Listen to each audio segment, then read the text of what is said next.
Hello class and welcome to our lesson. Today's lesson is on factoring. Occasionally pause the video and take really good notes. Here's the first slide. What's factoring? Well, we have common factors, so a factor that two numbers have in common. So this is like greatest common factor, there's a common factor, right? So an example, here we have 8 and 12. So they have a common factor of 2, and remember the upside down cake method, we can do 8 and 12. We know that they have a factor of 2. We can factor out 2, so 8 divided by 2 is 4, and 12 divided by 2 is 6. Now, we can factor again because 4 and 6 share another factor. So they also share 2. So 4 divided by 2 is 2. 6 divided by 2 is 3. So remember, we need to multiply the numbers, the factors on our left side. 2 times 2 is 4. So the greatest common factor of 8 and 12 is 4. Okay, so when we talk about factoring, we talk about taking out a common factor out of the numbers to create an equivalent expression. So here's an example. With 8 and 12, we know that they have a greatest common factor of 4. We're going to put our parentheses. If we take out 4 from 8, we have 2 left, and we have to remember our variable. So we have 2x, and then we have 12 divided by 4 is 3. And so we saw that in our upside down cake method. So we have 2 and 3 left. So look, 2 and 3. We took out 4. Okay, so 8x plus 12 is equal to 4 times 2x plus 3 because we factored out a 4. Okay, please make sure you write this down in your notebook. Here is the next slide. Here's the first problem. So create an equivalent expression to 6x minus 3. Please make sure you've copied this down into your notebook. So we're going to recopy this expression. We have 6x minus 3. We know that the greatest common factor between 6 and 3 is 3. So if we take out a factor 3 from 6, 6 divided by 3 is 2. We have to rewrite our variable, x. We cannot leave that out. 3 divided by 3 is 1. And look how I left my minus sign alone. So I recopied my minus sign because when we redistribute this, if we do, we can do a check. We can say 3 times 2 is 6 and 3 times 1 is 3. And so when we factor out a number, we get 3 times 2x minus 1. And so these are equivalent. This is equivalent to this. Okay, here's the next slide. Problem number 2. Create as many equivalent expressions as possible for 30x plus 60. So we can think and we can figure out the common factors of 30 and 60. Well, let's see.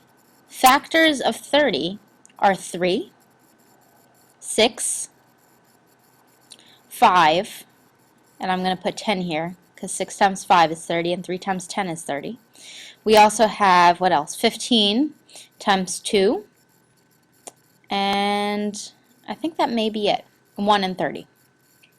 Okay, for 60, we have 60 and 1, obviously.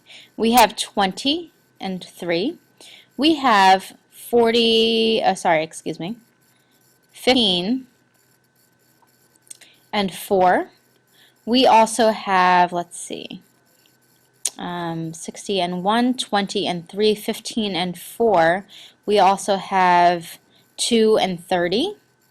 We have many options here. And let's work with that for now. Okay, so we have 3 on both sides. We have, oh, and I forgot 6 and 10. We have 6 and 6. We have 5. We also have 5 and 12 over here. Right, so we have 5 and 5. We also have 10 and 10. Ooh, we can create a lot of equivalent expressions. We have 15 and 15, 2 and 2, 1 we already know, 30 and 30, Okay, so we have a lot of equivalent expressions that we're going to make. So 30x plus 60. We can create, if we factor out a 3, let's cross out our 3 so we know we've used it. If we factor out a 3 from here, 30 divided by 3 is 10x plus 60 divided by 3 is 20. So this is equivalent to this expression. What else can we factor out? We can factor out our 6. Let's see, where's our other 6? 6. So we can factor out our 6. 30 divided by 6 is 5x, 30x divided by 6 is 5x, plus 60 divided by 6 is 10. Okay, we've used our 6. If we create an expression for 5, if we factor out 5, we have 30x divided by 5, which is 6x. Please make sure you are writing this all down. 60 divided by 5 is 12. We can factor out a 10. Okay, so we can factor out a 10. 30 divided by 10, or 30x divided by 10, is 3x. And then 60 divided by 10 is 6. We can factor out a 15.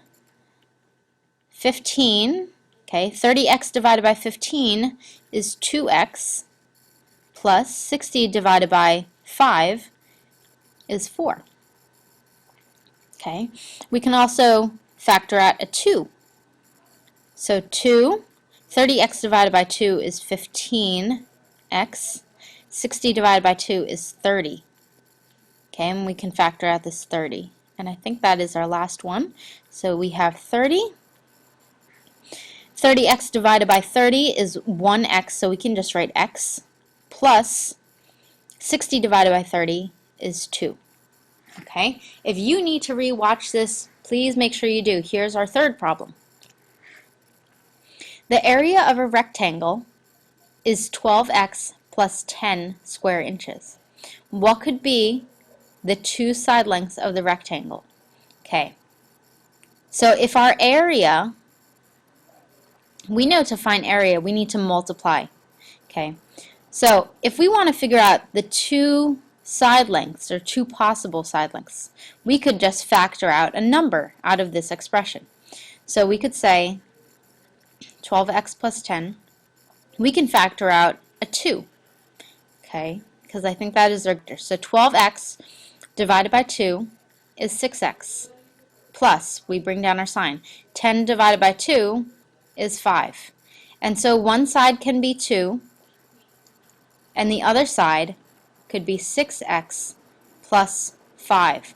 If you need to pause and re-watch, or pause to copy this down, make sure you do. Here is your homework. So there are 3 problems. Please make sure you do it, and I will see you on Monday.